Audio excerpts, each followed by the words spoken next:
তো একসময় মানুষের কাছে যে পোস্ট অফিসে অনেক চিঠি আসতো, অনেক কিছু আসতো।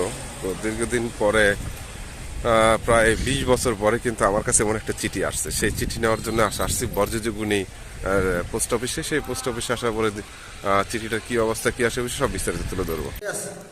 তাই আমি দীর্ঘ প্রায় বললাম যে 20 বছর পরে কিন্তু সুদূর সামান্য বাইকের আদা ডাক্তার দিয়া দিই। দীর্ঘ 20 বছর পরে কিন্তু এরকম পোস্ট অফিসে চিঠি আসলো। একটা সময় কিন্তু এই চিঠি হারিয়ে যাচ্ছে কালের পরিবর্তে। দিন দিন আধুনিক যুগে যাওয়ার পরে কিন্তু এইসব চিঠি যা লেনদেন হতো সেটা কিন্তু হারিয়ে যাচ্ছে।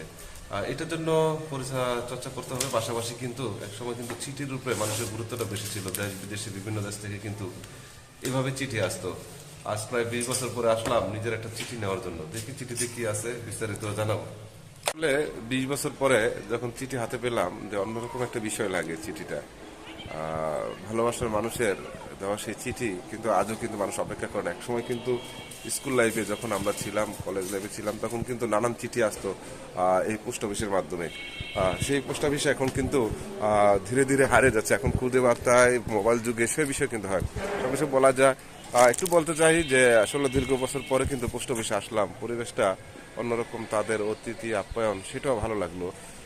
যে এইভাবে কিন্তু কালের পরিবর্তে এইসব আধুনিক যুগের হারিয়ে যাচ্ছে বাংলাদেশের পোস্ট অফিস। সেই পোস্ট অফিসে কিন্তু একসময় খুব ঢিলে ঢালা চিঠি আসছে, এখন কিন্তু দ্রুত চিঠি আসে।